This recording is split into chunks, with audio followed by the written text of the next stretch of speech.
So ganing nang imuhang Okay, si Konsyal Katlin atong Committee on Health health. sa Sangguniang Panglusod. Konsyal, unas tanan, mayong hapon. Mayong hapon. Konsyal, unsay update sa ato ang dengue cases karon dito sa Dakbayan Susamis?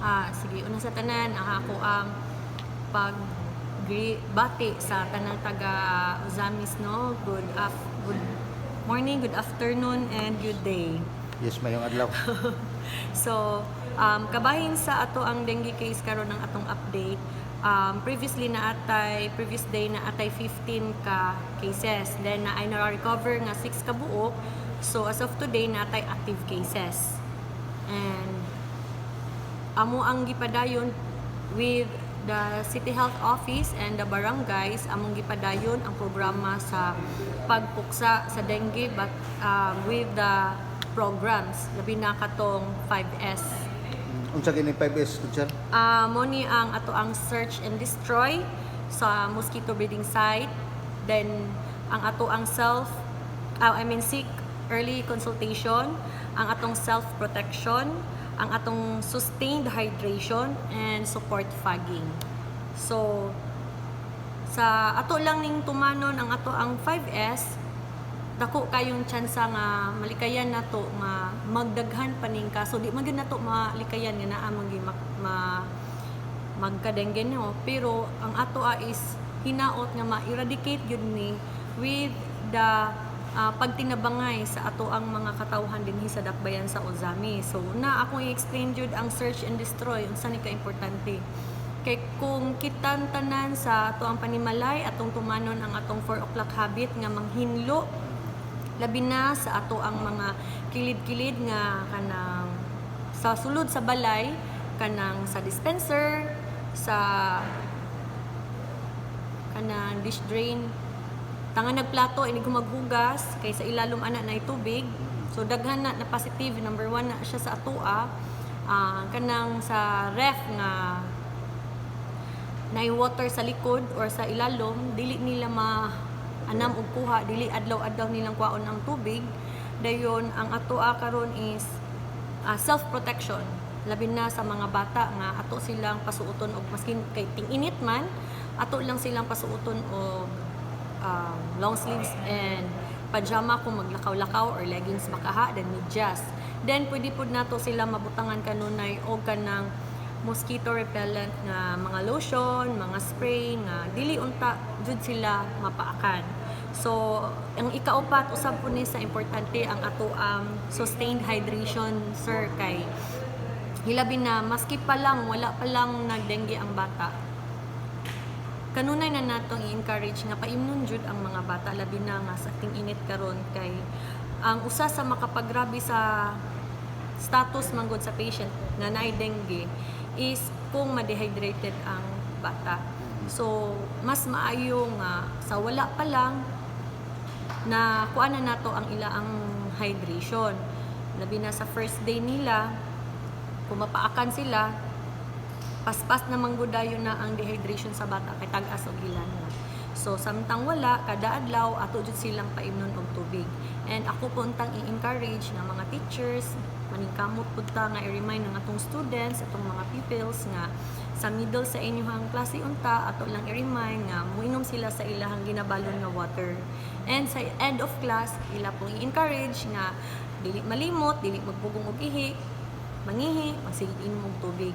Then ang ikalima is support fogging. Dili dayta basta-basta pod makapa-fogging ani sir kinahanglan ta mag-request ani sa city mayor. So ang kaning fogging manggod sa kaniadto, ang mando gyud is clustering kung naay cases nga upat ka buok sa ilahang cluster ay na magpa-fogging. Pero karon kay tungod nagsagungson na gyud ang atong cases sa dengue, usa pa lang ka buok na ay dengue case dayon magsulat sila for fogging at imanon dayon sa ato ang mayor aprubahan niya ang City Health na dayon ang conduct with the barangay officials. So Konsyal, ang katong 15 nga imong giingon as of kuno sa ato siya. sa karon, Karon, I wala. know the other day So ang karon na lang atong pagahisgutan nga ang active na to is 9 kabuok. Asop kagahapon. Ang kagahapon kay ang report pagkakarong adlaw wala pa man Wala nasa pa. nito. Wala pa. So kagahapon 9 active. 9 active. Karon wala pa po naka-report og kinsay naka-discharge. Ang kagahapon ang last is 9 ang atong active cases. So kanang nang 9 na ron sa mga ospital. Ah. Wala pa tayo report po dug nanay unsay Wala pa development unya nila. pa na. Oo, unya pa na.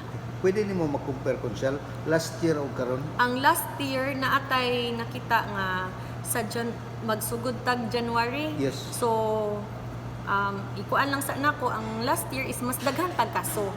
Kaso nga positive dengue kaysa karon sa January to July. So sa January in comparison na atay 88 ka case last 2023. Last 2023. So sa ato karon 2024 55. Dayon sa February na atay 120 cases, sa ato karong 2024 na atay 48. Sa 2023 on March 130, sa karon 41 lang. So ato na lang paspason sir no, sa April 2023 is 70, na atay 64 sa kanang May, na atay 54 sa June ug 93 sa July. So ang sa 2024 doon natay 37 lamang, 27, 52 sa June and 96 sa July. However, ang atong mortality rate comparing last year mas dako ta karon, mas daghan sa karon. sa karong tuiga. Dagan ang atong mortality karon, Yes, pero gamay karon. tag kaso sa dengue. Gamay ra tag kaso sa dengue. Last year mas Sa last year na atay upat sa month of January isa, February isa, na atay sa April isa ug sa June usa. Samantalang sa 2024 kalit lang kayo sir, as April na atay duha ka kaso, natay mortality, sa June isa ug sa July natay upat. So munang karon matingala ta nga karon ang alarming tungod na sa atong so matawagin nato mortality nga rate. alarma gini siya, alarming siya. Alarming siya tungod kay naa na ta sa alert phase. Meaning, Sabot na ang alert phase, magbase na sa record na to dinhi sa Misamis Occidental, nga naa na ta sa ceiling, sa number, sa alert phase. Then, naa pa na siya gap before ta mahimo jud siyang epidemic phase. So, maski pag napata sa alert phase, ang atong actions nga gitake, naa na ta sa i-prevent yun na to, nga mahimo siyang epidemya dinhi sa dakbayan sa Ozami, sir. Okay. Kunsel, salamat kay any message kunsel. Ang akong message lang, ako, dili lang, nabati na ko ang mga parents no, nga naay mga anak or pamilya nga naay mga biktima sa dengue, tungod kay usapog ko sa na biktima kay na ako ko'y anak na dengue, kauban sa balay nga na dengue. And diri po na to makita nga, malikayan na to ang mamatyan tag pamilya kung kita mismo dali na to mapadala sa hospital ang atong anak.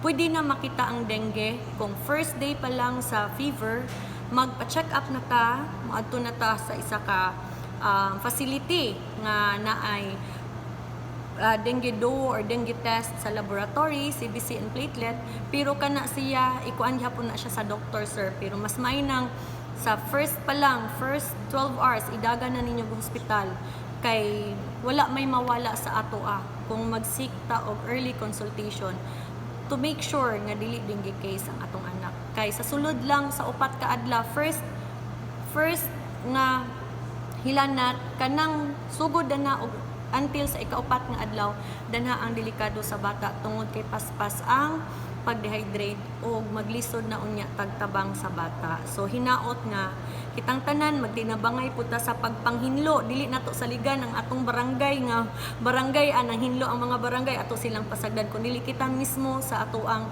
panimalay.